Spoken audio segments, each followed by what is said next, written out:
Hello, welcome to Comic Tropes. I'm your host, Chris. I don't know about you, but I love the Teenage Mutant Ninja Turtles.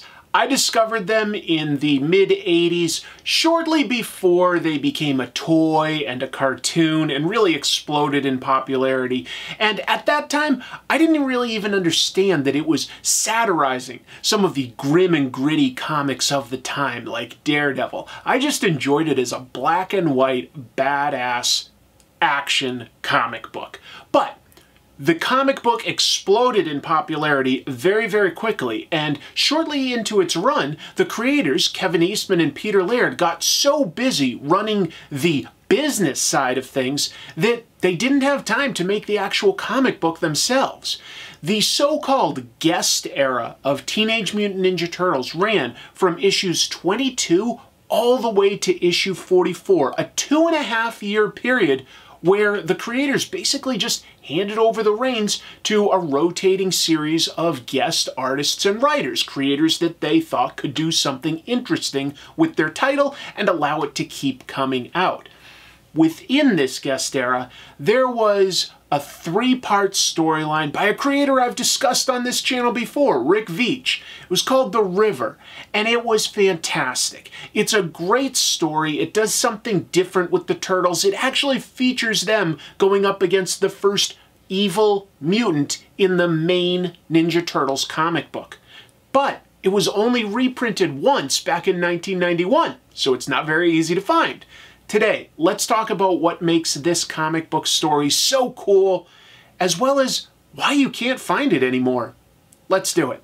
Teenage Mutant Ninja Turtles debuted in May of 1984 as an independently self-published book by its creators, Kevin Eastman and Peter Laird, artists and friends who named their company Mirage Studios. As in, since it was just two guys, it was a mirage that it was a studio.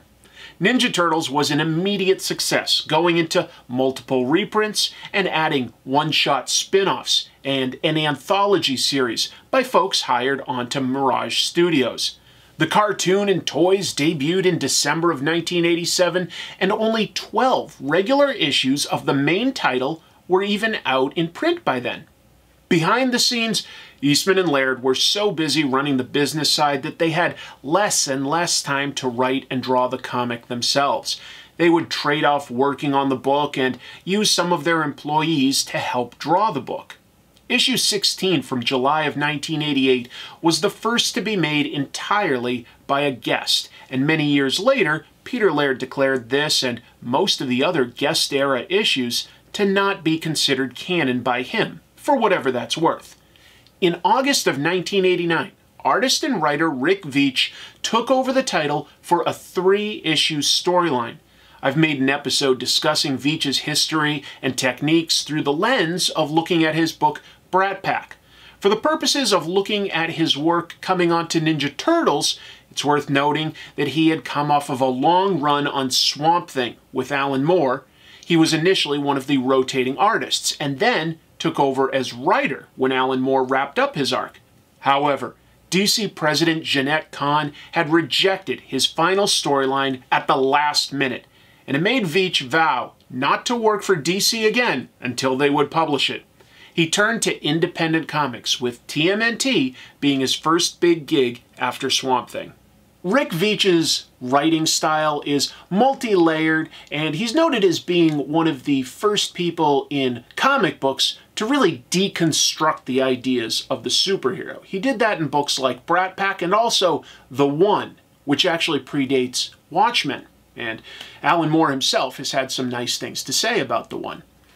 When it comes to his artwork, Veitch is just an artist's artist. You know, his detail in Swamp Thing, and it should be noted that those feature inks by the great Alfredo Alcala, are insanely detailed. Just really gorgeous, organic-looking stuff. His artwork in Ninja Turtles is much more streamlined, a little less detailed, a little more angular and stark, but it's still clearly his style.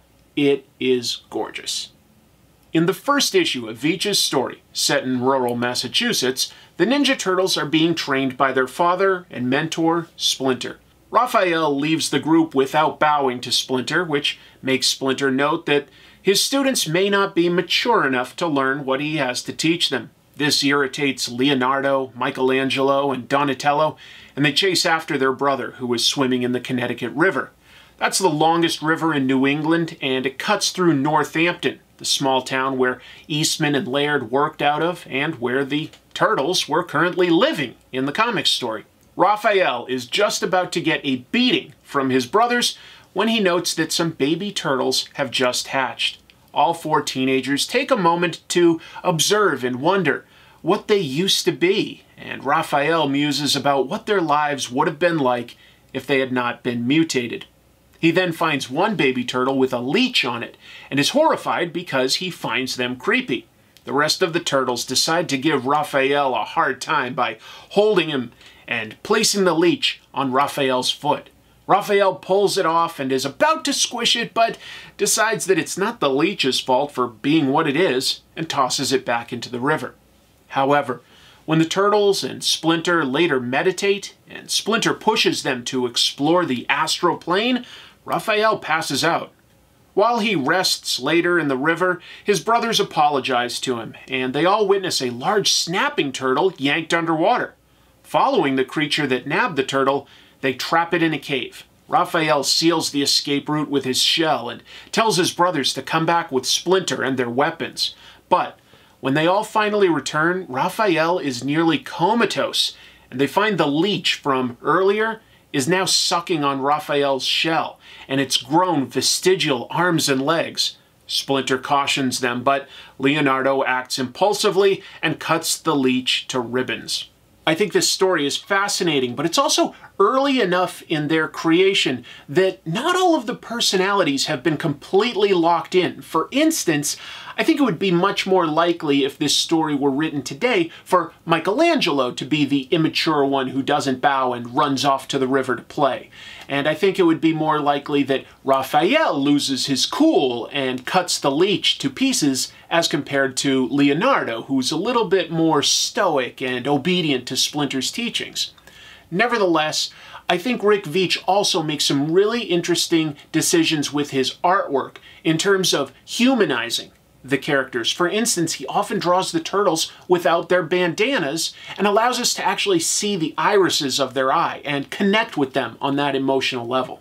You might think that this story is over, but it's really just beginning, as the Turtles, Splinter, and their human friends April O'Neil and Casey Jones all note that Raphael is quickly becoming childlike. He can't balance well or focus on a simple game. By the end of the issue, he's crawling again and just making mewing sounds instead of words. The group heads back to the river to see what they can find of the leech and see if it holds any clues. They're interrupted by a game warden. Raphael swims over to him, only for the game warden to look up from under his hat and reveal that he is the leech, mutated into a humanoid form like the turtles. He taunts them and pilots a boat upriver. The brothers vow to track down the leech and swim away, while April tells a crying Raphael that he can't go with them this time. This is an effective set of stakes. The turtle force is down by 25%, and the turtles are working hard to save their brother's life. This is also an early example of the Ninja Turtles going up against a fellow mutant, an evil mutant. They'd gone up against the Shredder and his ninja clan. They'd gone up against robots and aliens and even supervillains. But they actually hadn't gone up against an evil mutant in the main Ninja Turtles comic book. Although, it should be noted that exactly 1 year earlier, the Turtles did go up against a mutated alligator named Leatherhead in the Tales of the Teenage Mutant Ninja Turtles book. That was an anthology by Mirage Studio employees. And of course, Bebop and Rocksteady predated all of that in the cartoon, but this is still a very early example of the Ninja Turtles going up against an evil mutant.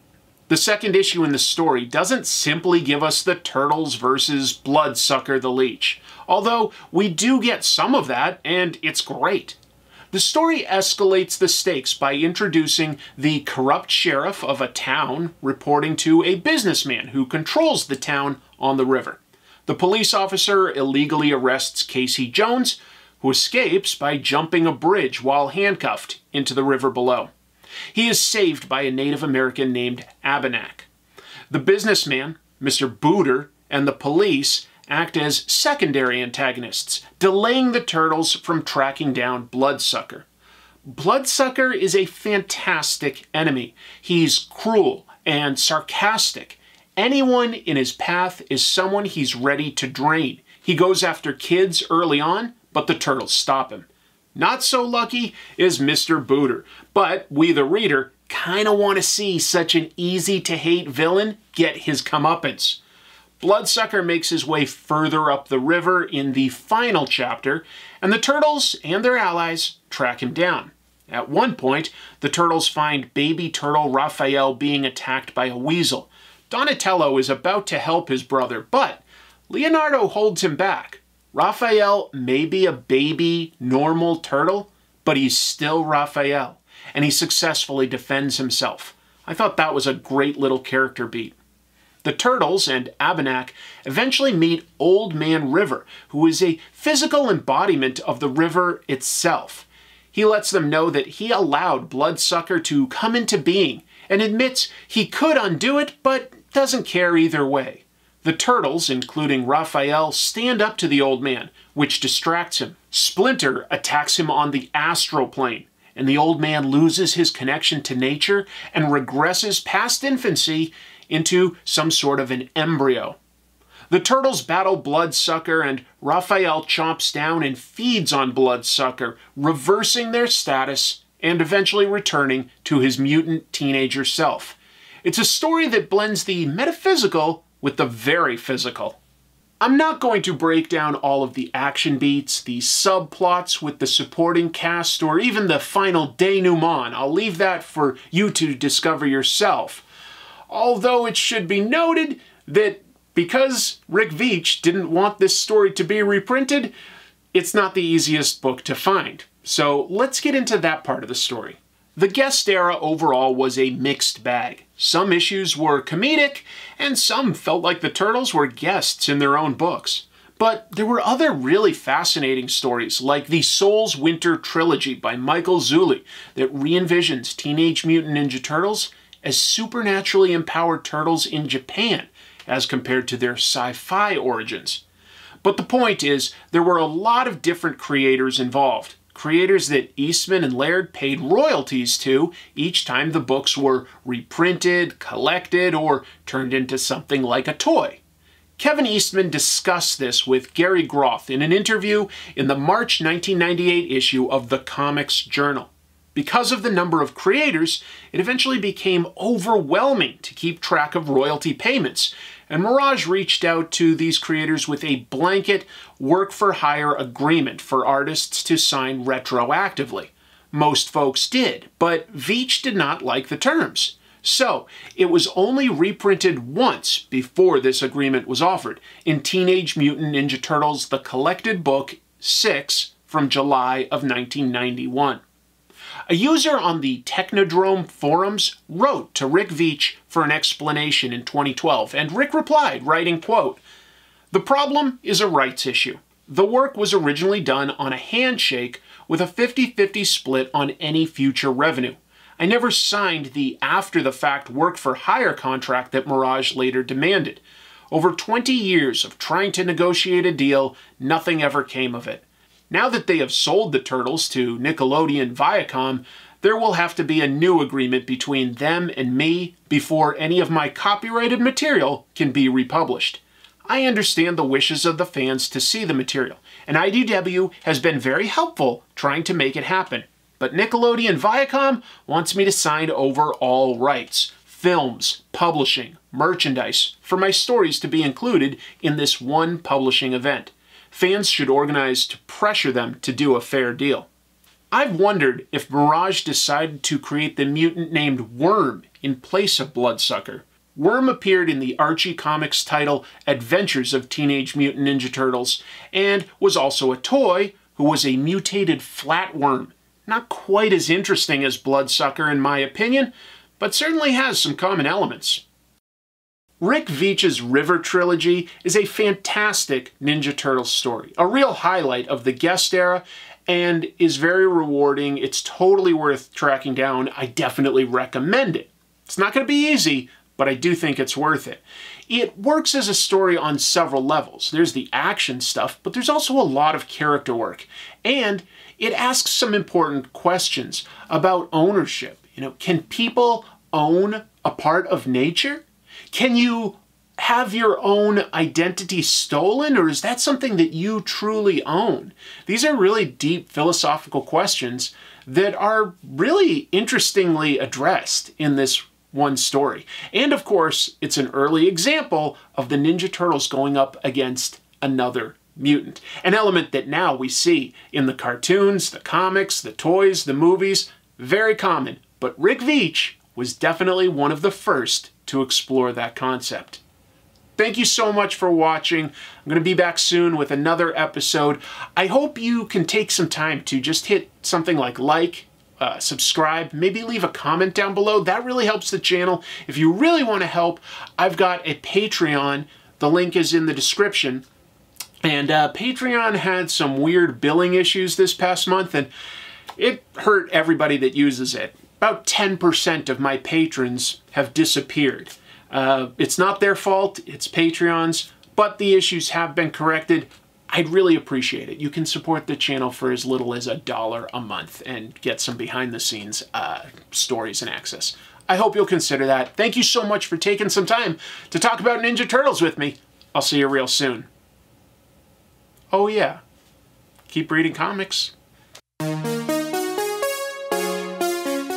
Hey, while you look at the names of my great patrons who are making this show possible, I thought I'd take a moment to talk to you about the new Teenage Mutant Ninja Turtle Mutant Mayhem movie. I've seen it, and no spoilers, but I really, really enjoyed it. I would say that it might be my second favorite of any sort of Ninja Turtle movie. I still have a soft spot for that original live-action one. I think that that's just closest to the Turtles that I knew when I was growing up. But this movie is great. It's got a good story. It's got great character work. It's definitely the funniest Ninja Turtles movie I've ever seen. They hired actual teenagers, and they have some great dialogue and some great character work where they're talking over each other and getting themselves all wound up several times. Some really fun voice cameos. Sometimes I wish that that work went to more established voice actors, but some of them are really just fantastic. I think that Paul Rudd is hilarious as Mondo Gecko. I think Ice Cube is great as Superfly. There's some really nice work there. The animation is creative and exciting. It's a really good story, and it's not a repeat of stuff that you've seen a million times, like them going up against Shredder or Krang or something like that we've seen before. It definitely gives us something new. I recommend it. I definitely give it somewhere around a B+ to maybe even an A-. I gotta give it a little bit more time to see how I feel, but I did like it, and I do recommend it. Thanks everyone, bye. Thanks for watching this video. If you liked it, please consider hitting like and subscribe. If you'd like to support the show, there are merchandise links beneath the YouTube video, and you can always hit join on YouTube or visit Comic Tropes on Patreon to get access to special perks.